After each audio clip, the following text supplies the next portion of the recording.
Uganda itself as a country isn't very known in the specialty coffee market as producer of a high quality coffee. But I said it must be possible somehow to produce a good Robusta coffee which has the potential to be considered as a specialty coffee in another way than Arabica is.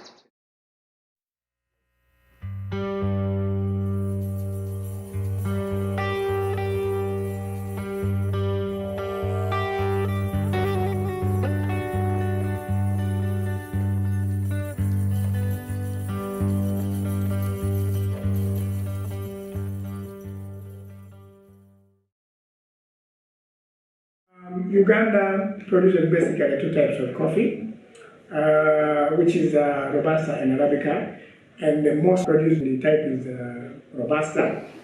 Of course, Robusta is a lowland grown coffee, and basically grows in all the four regions of Uganda. Arabica, we have highland areas, basically like two areas, but very many districts, of course. Like we're talking about Mount Elgon region, we talk about Mbale, producing very nice Arabicas, Kapchorwa, that everybody's talking about in the wild scene. Besides looking at the volumes, and look at the volumes, yes, but do very good harvest practices, do very good post-harvest practices, probably even change the processing methods that best suits the quality of your taste profile of the coffee in the cup. You'll get a better pay, a better reward. To go to premium or specialty coffee, it has to go through maybe one hand, because if you buy from different farmers, the way they prepare, it is not the same. Each one has his own way of storage. They have chicken, they have goats, so they may not meet the standard that most of the potential customers want. So what I do is like I try to buy from them the cherries, then I process them myself so that they have like similar cup taste in case someone is buying the parchment coffee. We've got we have Arabica coffee from here, but still we can have different coffees from the same coffee. Like we have same washed Arabica. We can also make a yellow honey coffee or red honey coffee, and this is we are still experimenting if it will give good flavors. We also planning to make a natural coffee, which is you harvest them, you float them, you dry them on the sunshine with their skin, so that they give different taste. It is the same coffee, but the way we prepare them will give different taste. Yeah. A coffee which has the potential to be specialty needs to be picked otherwise than it used to be picked here on the farm. So actually I introduced the picking just of red cherries here on the farm. It was not easy.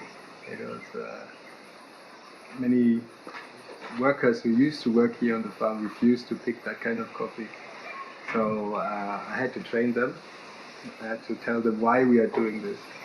I had to show them the effects of if you do this tree picking, what can happen afterwards.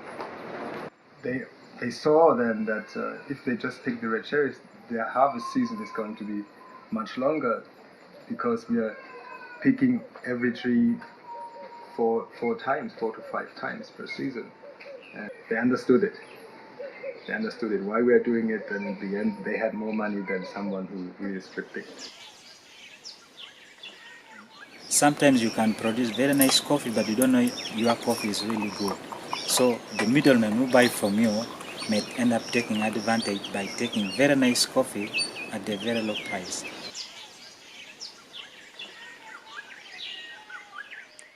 The coffee changes his hands, I mean 2 times, up to 3 times, until the actual coffee gets to an exporter.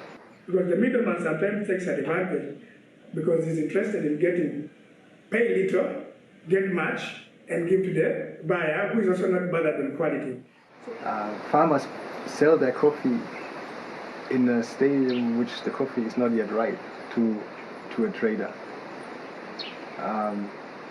they estimate what would be maybe the outturn. That is being done because many farmers or many people with coffee plants, they have financial issues, especially when the school terms are starting and they have to pay the fees and uniforms and books and things like that. So they sell their coffee months before the season started. Being a farmer is one thing, being a Robusta farmer is another thing. Pretty difficult. So if you want to do something with Robusta, you have to do something special. Which was clear, but then he told me maybe we try wash Robusta.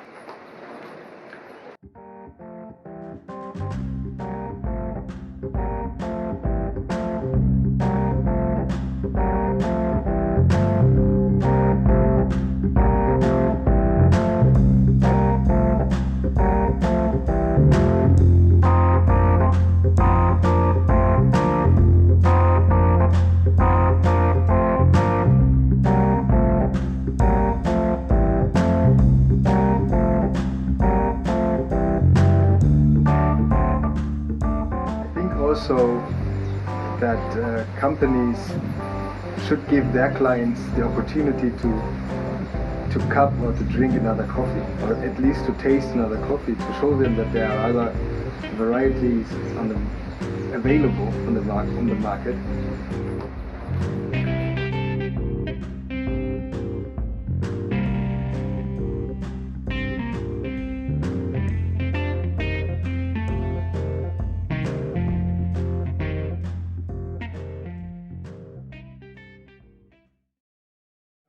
Centuries ago, by our culture, there were some tribes that were using coffee for brotherhood and marriage as a ritual. So it was something that was like the way an Ethiopian was embracing Arabica is the same in Uganda. If you have heard of Mukago is a story of like brotherhood, whereby probably if I love you as a brother and you're my friend and we are really tight friends, I get the coffee seed, I mix blood with it, and then you mix yours, and then we share, and then we eat. Really, there is a sign that we are the owners of Robusta. So,